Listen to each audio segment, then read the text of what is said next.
नमस्कार। एक आज हम बहुत छोटी सी कॉमन प्रॉब्लम है जो सबसे ज़्यादा स्पाइन के केसेस में सबसे ज़्यादा सेकंड मोस्ट कॉमन न्यूरोपैथी होती है, जिसको हम कहते हैं अल्नार न्यूरोपैथी।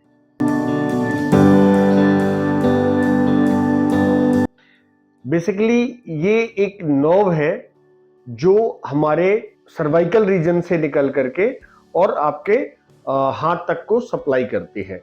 तो ये बेसिकली एक सिंगल नर्व का नेटवर्क है जो कि पेरिफेरल नर्वस सिस्टम का एक हिस्सा है। ये जो नर्व है इसका जो ओरिजिन है वो कहाँ पे है, अगर आप मेरे पास देखेंगे तो बेसिकली ये एक मॉडल है। तो यहाँ पे अगर हम ऊपर से काउंट करते हैं तो 1 2 3 4 5 6 7 7 वर्टिब्राइज होते हैं आपके सर्वाइकल रीजन में। बट इसमें जो नर्व्स होती हैं वो 8 होती हैं, क्योंकि इसमें जो पहला नर्व है वो पहले से स्टार्ट होता है और 7 वर्टिब्राइज के नीचे तक जाता है, यानी कि नर्व्स रूट जो होते हैं इसमें वो 8 होते हैं। तो 8 C8 यानी कि आपकी वर्टिब्राइज 7 के नीचे का जो नर्व है यहाँ पे, और T1 के यहाँ से ये जो दो जगह हैं यहाँ से जो नर्व निकलती है, बेसिकली ये जो है ये अल्नार नर्व होती है, जो कि आपके आपके इधर स्कैपुला से होते हुए, एल्बो से होते हुए और इस तरीके से ये आगे जाकर के आपके tip of the little finger तक जाके सप्लाई करती है, सेकेंड फिंगर को भी सप्लाई करती है। तो ये बेसिकली इन दो फिंगर्स तक को जाकर के इस तरीके से सप्लाई करती है। इसको बोलते हैं हम अल्नार नर्व कहते हैं।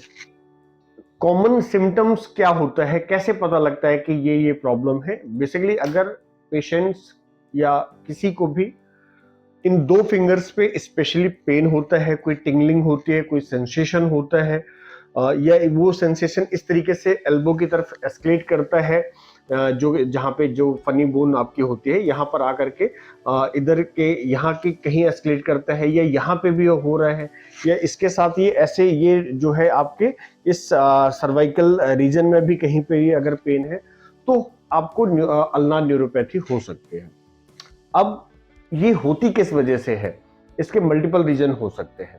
जो सबसे कॉमन रीजन है वो ये है कि अगर इन दो वर्टिब्राइज, जैसे कि एक आपका C7 और T1, अगर C7 और T1 के बीच का जो डिस्क है, अगर ये डिस्क किसी भी वजह से, यानी कि किसी भी कारण से, प्रेशर की वजह से या ट्रोमा की वजह से, ये डिस्क बेसिकली क्या होती है, यहाँ से बल्ज कर जाती है या प्रोट्रूड कर जाती है या हर्निएट कर जाती है। और ये क्या करेगी, ये बेसिकली अगर आप देखोगे तो ये न्यूरल फोरामिना होता है जहां से आपका नर्व रूट निकलता है, और यहाँ पे इस नर्व रूट को ये पिंच करता है। तो जैसे ये पिंच होगा तो इसकी सप्लाई जहां जहां तक जाएगी वहां वहां तक पेशेंट को वो पेन एस्केलेट कर सकता है, या किसी ट्रोमा की वजह से भी हो सकता है, एक्सीडेंटल ट्रोमा से भी ये हो सकता है, डायबिटिक पेशेंट्स में भी ये हो सकता है। तो ऐसे कुछ कॉजेज होते हैं जिनकी वजह से ये प्रॉब्लम होती है। अब हमने ये समझ लिया कि ये प्रॉब्लम क्या है, ये होती किस वजह से है, कॉजेज क्या होते हैं,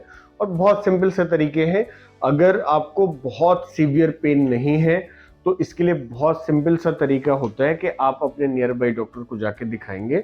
एक नॉर्मली कई बार एक्सरे करके देख लेते हैं। एक्सरे में वो जो है अगर वहाँ पे कहीं पे इम्पिंचमेंट होता है और बहुत इजीली पता लग जाता है, और अगर कुछ एक्सरे में डाउटफुल आता है तो फिर वो कई बार एमआरआई आपको एडवाइस कर सकते हैं, जिसमें जो नर्वस सिस्टम है वो ज्यादा अच्छे से अप्रिशिएट होता है।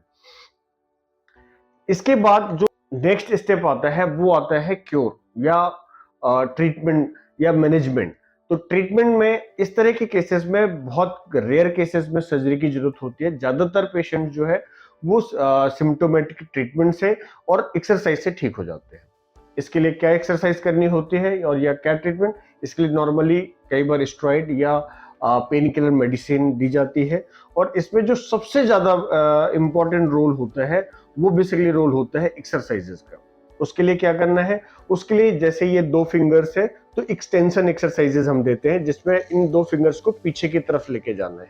इन दो फिंगर्स को पीछे की तरफ एक्सटेंशन एक्सरसाइज करनी है। बेसिकली एक्सटेंशन देना है, एक्सटेंशन इधर भी देना है, इधर भी दे सकते हैं, इधर भी दे सकते हैं, इसको भी दे सकते हैं।